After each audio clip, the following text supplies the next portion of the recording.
زوجها استشهد قبل عدة سنوات، فتموت وتترك خلفها 6 أبناء. وهناك أم أيضا فلسطينية تجلس على مائدة الطعام وتضع صور أبنائها 5 على هذه المائدة، فهي تفتقد إليهم 4 منهم أسرى لدى العدو الصهيوني، وال5 اختاره الله شهيدا بإذن الله عز وجل. وهناك من يتضور جوعا، وهناك من هدم بيته، وهناك من فقد حبيبا، وهناك من لا يستطيع الزواج ولا حتى العمل، فهو لا يملك عملا يكسب من خلاله قوت يومه. بل وتتجلى صور العزة بأن تجد شابا في ريعان شبابه يمسك سكينا ويقبل على هذا العدو الغاشم المجهز بأعتى الأسلحة. أي إيمان يمتلكه ذلك المسلم؟ إنهم إخوانكم، يد الله مع الجماعة. Maka kemudian kita harus mengetahui apa yang terjadi di sana sekarang, wahai para jamaah semua. Di sana banyak rumah yang dihancurkan. Di sana ada seorang ibu yang mana anaknya telah syahid di jalan Allah. Di sana banyak anak-anak yang kehilangan ibu mereka. Banyak anak-anak yang kehilangan ayah mereka, bahkan kehilangan seluruh keluarga mereka. Di sana hanya keluar dari rumah, nyawa jadi taruhannya, diserang oleh musuh Islam yang nyata, yang Israel. Di sana ada seorang ibu yang sebelumnya menikmati buka puasa dengan anak-anaknya, ada 4 anak, hingga ke-4 anaknya syahid. Apa yang terjadi para jamaah? Ibu ini ingin merasakan nikmatnya berbuka puasa dengan ke-4 anaknya yang gagah ini, sehingga diletakkan foto di bangku pertama, anak pertama, di bangku kedua, anak kedua, di bangku ketiga, anak ketiga, sampai seterusnya. Seakan-akan dia menikmati berbuka puasa dengan ke-4 anaknya yang telah syahid. Ini bukan hanya pada satu rumah, ini terjadi di banyak rumah. Barangkali kita berbuka puasa dengan keluarga kita dengan nikmat luar biasa, alhamdulillah. Tetapi saudara kita yang ada di sana merasakan hal sedemikian rupa. Di sana banyak pemuda yang sulit untuk menikah karena sibuk berjihad, berperang, mempertahankan tanah Allah, tanah yang mulia ini, tanah para nabi. Di sana pemuda diserang oleh jemaah Israel hanya menggunakan 1 pisau untuk mempertahankan diri dari serangan jemaah Israel, untuk melindungi keluarganya. Masya Allah, iman mereka sangat kuat. Iman apa yang mereka tegakkan di dalam hati mereka? Sungguh ini adalah iman yang kuat, tidak takut akan mati di jalan Allah Subhanahu wa taala. Semuanya dilimpahkan ke jalan Allah untuk berjuang di jalan Allah. فالحمد لله هم على ما أصابهم وهم على خير عظيم.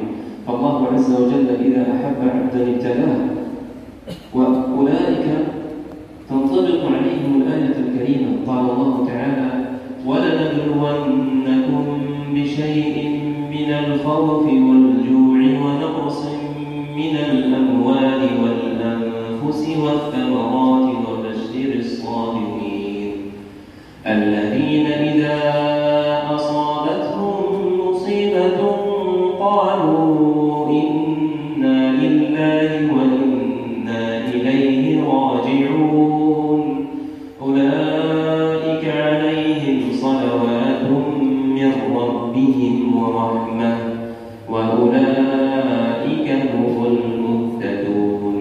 فهم بإذن الله مهتدون. عباد الله، ما هو دوري ودورك ودور كل مسلم تجاه إخوانكم هناك؟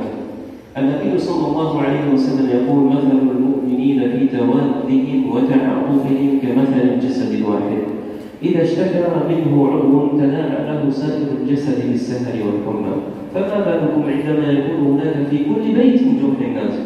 كان واجبا علينا أن ننظر إليهم نظرة نصر، وأن ننصرهم وندافع عنهم، كيف لا وهم وصية النبي للمسلمين فيما كان. قال النبي: عليكم بالشام، عليكم بالشام، فإن غم عليكم فعليكم باليمن.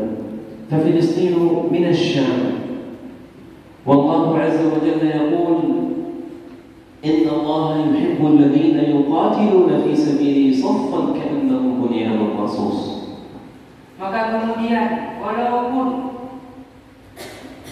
mereka diserang oleh Israel, walaupun mereka terus merasakan kehidupan penderitaan dari musuh Islam yang nyata, tetapi mereka tetap selalu sabar dan terus sabar. Karena mereka ingat benar akan janji Allah Subhanahu wa taala, wa basyiril sabirin, maka beritahukan kabar gembira bagi mereka yang sabar. Karena Allah Subhanahu wa taala berfirman yang maknanya kami akan memberikan ujian kepada kalian semua berupa kelaparan, berupa kekurangan, berupa sedikitnya harta, berupa sedikitnya hasil bumi, buah-buahan dan sebagainya. Tetapi sungguh kabar gembira bagi mereka yang sabar. Adapun bagi mereka yang tertimpa musibah, mereka akan mengatakan, Inna lillahi wa inna ilaihi raji'un. Sesungguhnya kami adalah milik Allah dan sesungguhnya kami akan kembali kepada Allah. Ini yang menjadi motivasi saudara kita yang ada di sana. Walaupun anak-anak mereka telah wafat, walaupun ayahnya telah wafat, walaupun ibunya telah tiada, semuanya akan tiada karena semua akan kembali kepada Allah Subhanahu wa taala. Dan ketika sabar, Allah akan menurunkan rahmat, Allah akan menurunkan rahmat kasih sayangnya kepada mereka yang sabar. Sesungguhnya mereka adalah orang-orang yang diberikan hidayah. Inilah motivasi yang ada selalu di hati masyarakat Islam yang ada di Palestina di sana. Maka oleh karena itu, apa kewajiban kita setelah kita mengetahui keberkahan dari Masjidil Aqsa, keberkahan daripada tanah Palestina, keberkahan dari tanah yang Allah berkahi ini, tanah para nabi ini? Kita selaku umat Islam yang pernah lupa untuk terus berdoa dan terus berdoa dan terus berdoa. Dan kita juga merasakan apa mereka rasakan. Karena Rasulullah SAW pernah bersabda, perumpamaan seorang mukmin dengan mukmin yang lain dalam merasakan kasih sayang, iba, simpati dan sebagainya seperti satu tubuh yang utuh. Jika satu bahagian tubuh merasakan kesakitan, maka akan dirasakan oleh seluruh tubuh. Saudara kita yang ada di sana merasakan kesakitan. Apakah kita tidak merasakan kesakitan oleh para jamaah? Saudara kita di sana terus dilecehkan. Apakah kita tidak merasa dilecehkan oleh para jamaah? Saudara kita di sana memperjuangkan kiblat pertamanya umat Islam. Dirubuk kiblat pertama kita, mereka pertahankan. Apakah kita tidak rasa untuk mempertahankan itu semua? Ini adalah bentuk dari apa yang harus kita lakukan kepada saudara kita yang ada di sana. Karena kita seperti satu bangunan yang utuh, saling menegakkan satu sama lain. Kita adalah satu umat Islam seakidah. Kita harus merasakan apa yang dirasakan oleh saudara kita yang ada di sana. فواجب علينا أن ننصر إخواننا المسلمون هناك في فلسطين، فهذا على خير عظيم وأشكال النصرة متعددة، فبإمكانك أن تدعو لهم في صلاتك وأن تنصرهم في دعائك، وأيضا أن تجاهد بكلمة الحق، فهي من أعظم الجهاد. ومن أعظم الجهاد أيضا أن تجاهد بمالك في سبيل الله، فهم أحوج ما يكون بهذه الأموال التي يريد العدو الصهيوني إخضاعهم من أجل الاستسلام لهم وذلك بحصارهم.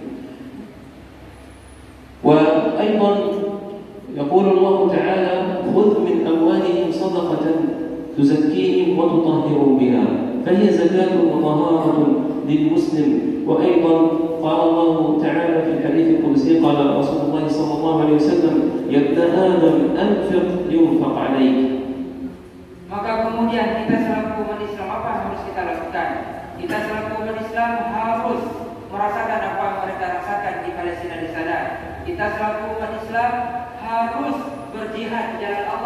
berjihad di jalan Allah ini untuk mempertahankan Masjidil Aqsa banyak macamnya. Saudara kita yang ada di Palestina berjihad dengan mempertaruhkan nyawa mereka untuk mempertahankan Masjidil Aqsa ini. Barangkali kita tidak dapat untuk pergi ke sana, barangkali kita tidak dapat mengarungi lautan terbang dan berjuang bersama mereka di sana. Kita bisa berjihad dengan jalan-jalan jihad yang lain, seperti dengan kalimatul haq, dalam berbicara dan kata-kata yang benar. Kita sebarkan kepada anak-anak kita, generasi-generasi kita yang sampai lupa dengan kejadian yang terjadi di Masjidil Aqsa, kiblat pertamanya umat Islam. Jangan sampai generasi kita lupa apa yang terjadi di Palestina. Sungguh sangat disayangkan para jamaah jika hal ini dilupakan oleh umat Islam, sedangkan masyarakat Palestina di sana tidak pernah lupa mempertahankan kiblat pertamanya kita seluruh dunia, kiblat pertamanya umat Islam seluruh dunia. Kemudian juga di antara daripada jalan jihad, yaitu kita memberikan sedikit daripada harta kita. Barangkali Allah memberikan karunia harta kepada kita, mari kita berikan kepada saudara kita yang ada di sana untuk membantu mereka. Karena ketika kita memberikan sedekah kepada orang berjihad, sungguh kita telah berjihad, karena kita membantu orang-orang yang sedang berjihad. Maka di dalam hadis qudsi Allah pernah berfirman, barang siapa yang menafkahi hartanya ke jalan Allah, maka Allah akan menafkahinya. Ini maksudnya adalah ketika kita memberi sedikit daripada harta kita ke jalan Allah, maka jangan pernah ragu. Rezeki dari Allah sangatlah luas. Allah Maha memberi rezeki, maka akan Allah lipat gandakan rezeki ketika kita menginfakkan ke jalan Allah Subhanahu wa taala. Itu model-model ataupun macam-macam dari jihad yang dapat kita lakukan kepada saudara kita yang ada di sana di Palestina dan terus mempertahankan kiblat pertamanya umat Islam. والحمد لله على كل حال. وإنني لا جئتكم من غزة أحمل معي رسائل محبة من الشعب الفلسطيني، فأنتم كما عهدناكم محبون لهم، بل وأكثر الناس زيارة للمسجد الأقصى هم من إخواننا في هذا الشعب المبارك، فجزاكم الله خير الجزاء. وفي الختام أدعو الله عز وجل أن نلتقي جميعا في المسجد الأقصى، قولوا آمين، وأن نكون من أهل الجنة، اللهم آمين. ولا أنسى أن أبشركم بشرف النبي صلى الله عليه وسلم أن قوموا وخيرا لكم قد بدلت سيئتكم إلى حسنات. والسلام عليكم ورحمة الله وبركاته. Maka di akhir kajian Syekh menyatakan kepada para jamaah semua, alhamdulillah kami telah diberikan kesempatan untuk dapat berziarah, berkunjung dengan para jamaah semua, dengan masyarakat Aceh. Alhamdulillah kita pergi masjid ke masjid, masjid ke masjid di Aceh. Maka kami ingin menyampaikan salam dari tanah Palestina. Ini kata Syekh, kami ingin menyampaikan salam kecintaan masyarakat Palestina kepada kaum muslim yang ada di Aceh di sini, terutama para jamaah yang telah hadir di masjid yang kita cintai ini. Sesungguhnya kami merasakan kecintaan daripada kaum muslimin dan lainnya, para jamaah semua. Seperti halnya para jamaah mencintai Palestina, kami sangat mencintai para jamaah semua. Maka kemudian di akhir kajian juga Syekh ingin menyampaikan kabar gembira dari Rasulullah SAW bagi mereka yang berhadir dalam majlis ilmu, dalam majlis zikir mengingat Allah Subhanahu wa taala. Maka Rasulullah SAW bersabda, siapa saja yang duduk di suatu majlis ilmu, majlis zikir, akan datang seruan dari langit, dan di akhir majlis ini surat itu mengatakan, "Qumu maghfuran lakum." Berdirilah kalian, telah Allah ampuni seluruh dosa kalian. Amin. Telah Allah ampuni seluruh dosa kalian. Telah Allah gantikan seluruh kesalahan-kesalahan kalian dengan kebaikan-kebaikan di sisi Allah Subhanahu wa taala. Amin. Amin. rabbal alamin.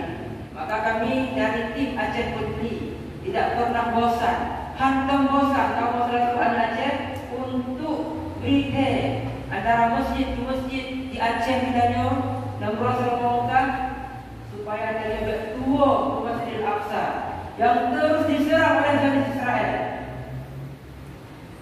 Baik sampai ketika tanya wau rumah, anak tanya Satruk bunuh ayah, satruk bunuh mak, guru Palestin. Palestin yang ayah, kesedihan yang sangat luar biasa para jamaah.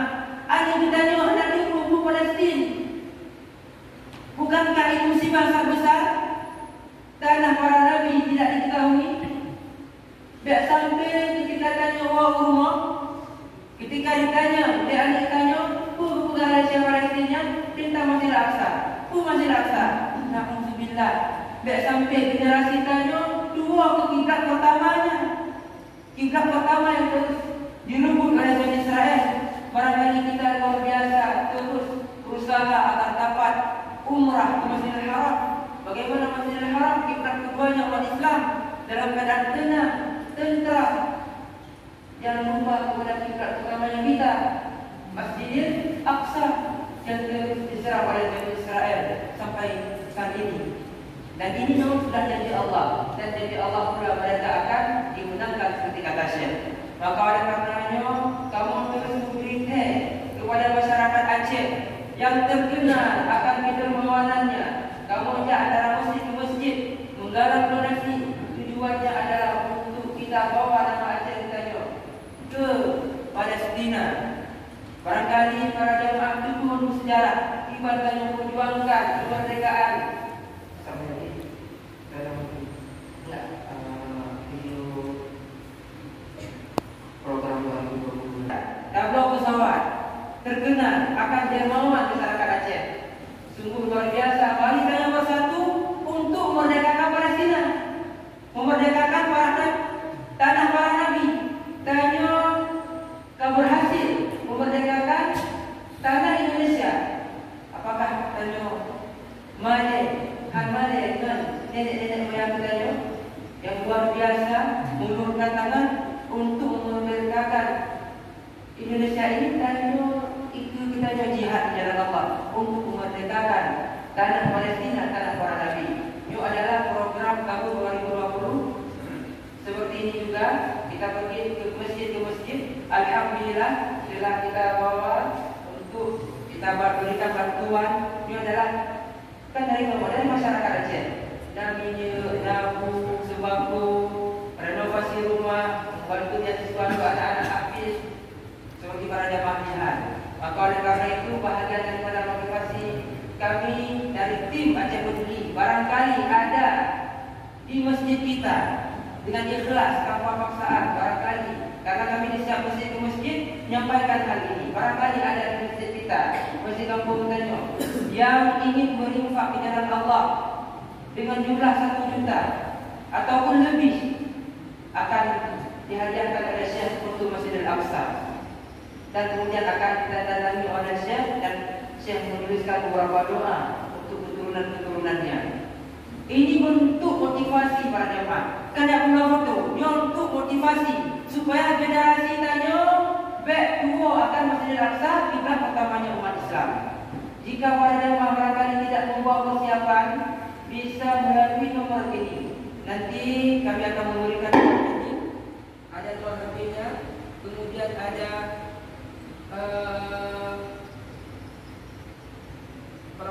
nomor lembaga yang dapat kita donasikan ke saudara kita yang ada di Palestina di sana.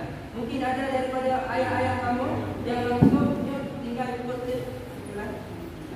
Mungkin ada dari ayah-ayah kamu yang langsung ke depan, misalnya langsung ingin mendonasikan jumlah 1 juta. Mungkin jumlah ini tidak sanggup kita balas dengan saudara kita yang ada di sana, dengan menaruhkan nyawa mereka, dengan menaruhkan anak mereka di sana.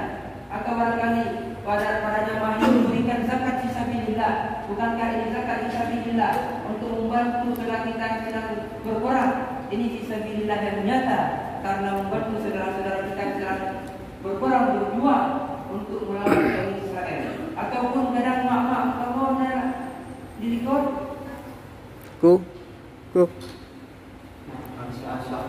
Masya Allah, ini bentuk daripada kedermawanan kita orang Aceh memang luar biasa. Hantam kalau TV dari masjid, kecuali indah orang Aceh saja.